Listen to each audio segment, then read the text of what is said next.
Hello Pisces, Sun, Moon Rising, and Venus Signs. Kamusta kayo? Sana po nasa mabuti kayong kalagayan. Welcome back po sa Star Tarot. Kung bago kayo rito, welcome din po kayo. Thank you for your support and I truly appreciate it. God bless you. And please subscribe, like, share po ng my videos if nakaresonate kayo. So first message po ninyo Pisces is for general life and we have Ace of Pentacles. So definitely related ito sa inyong kaperahang aspeto, trabaho, karera, negosyo. Etong kamay na to, this is kamay ng universe, no? Mayroong malaking pentacle na binibigay sa inyo. So you are being offered dito financial blessings. You are being offered financial opportunities na pwedeng magdala sa inyo ng prosperity and abundance. Pagbabago sa inyong financial landscape, pagbabago ng inyong kalagayan sa inyong kaperahan, no? Pwede na meron dito mga offers ng bagong trabaho, bagong career path, bagong income stream, mga ganon, negosyo. So, baka merong mga mag-o-offer sa inyo ng ganyan sa ngayon. Or baka merong mga windfall of money na pwedeng dumating. Maaaring meron ditong mga winning, diba? Baka mananalo kayo sa mga game of chance, something like that, no? So, good luck sa'yo. At, pwede rin dito na merong mga acquisition of lupa, no? Parang baka bibili kayo ng property, something like that, no? So, meron din na kang napipick up dyan na pwedeng mag-relocate ang iba sa inyo, baka bibili ng bahay somewhere else. So, pagdating sa inyong money, career, and finances, this is decision making. Baka meron kayong desisyon na kailangang harapin. Merong desisyon na kayo ay kailangang tignan sa ngayon, pero nakakross yung kamay ninyo sa heart. So, parang ayaw nyo muna. Ayaw nyo munang tignan ito. Ayaw nyo munang pagdesisyonan ang kung ano man ang bagay na to. No? Siguro, gusto mo pang pag-isipan. Kasi, maaaring that is financial decision or trabaho. Baka mayroong mga choices dito na kung ano-anong offers sa inyo. So, gusto mong pag-isipan mabuti. Okay? So, good luck sa'yo. Sa relationship naman, we have King of Pentacles. Wow. So, siguro ang karelasyon ninyo dito or pwedeng asawa ninyo, boyfriend ninyo, madiligaw ninyo. You know, baka someone na talagang may pera na. 'Di ba? Baka yung taong ito very very successful na sa kanyang money, career, and finances. Established na, yayamanin na, kayang-kaya ka na nitong buhayin, suportahan, pati yung magiging pamilya mo, mga anak ninyo, yung ganon, no? So, this person is very, established, no? Or this could also signify na kung dati na kayong nasa relationship, baka yung relationship ninyo super stable na, super secured ka na dito sa person mo, sa relationship ninyo. Siguro matagal na din kayo, maganda ang samahan ninyo, solid, kumbaga, no, yung pagmamahal, respeto ninyo sa bawat isa. So, let's dig deeper into these energies. Ma'am, before I draw cards, maraming salamat muna for subscribing to my channel at maraming salamat din sa kung hindi pa kayo nakakapag-subscribe, subscribe na po kayo. Thank you.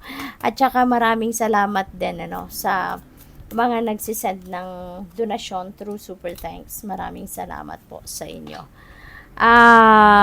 Yung clarifier ninyo ng Ace of Pentacles is Ten of Swords. This is new beginning energy.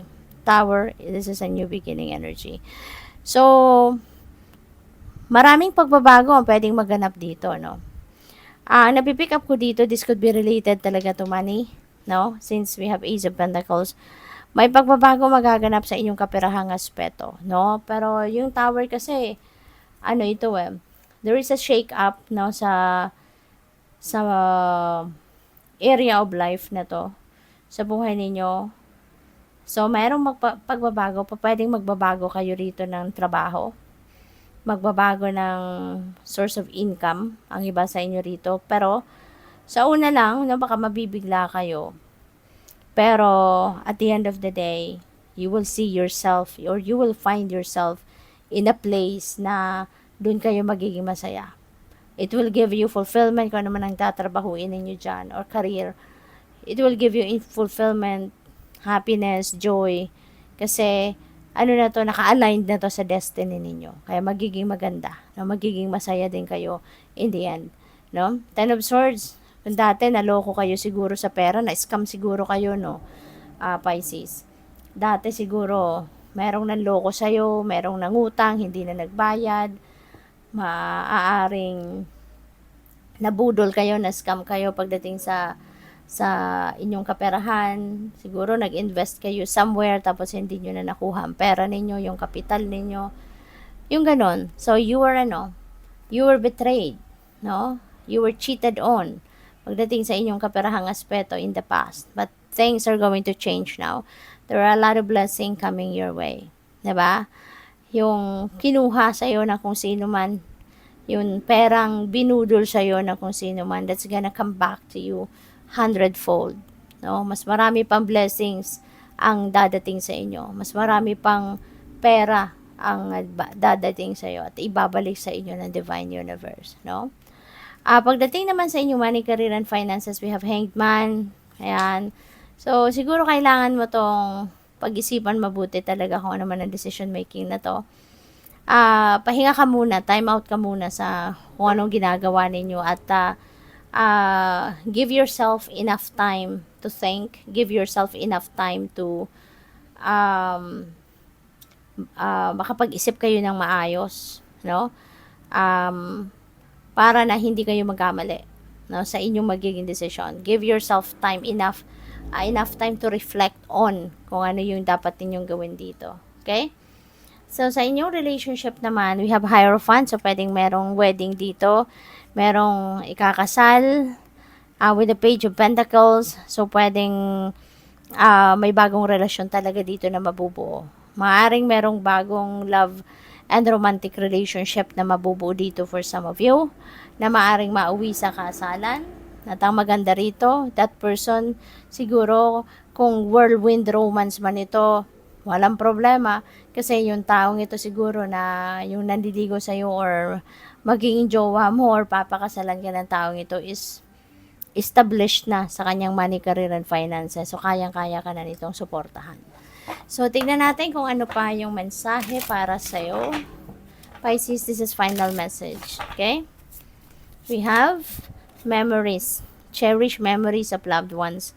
And so, siguro nasa malayong lugar kayo, malayo kayo sa pamilya, malayo kayo sa mga mahal ninyo sa buhay. So, pwedeng at this time, naaalala mo sila, nag-i-emote ka siguro, nagmumuni-muni ka, no? At namimiss mo sila. Good luck. Thank you for watching. Love and light. Namaste.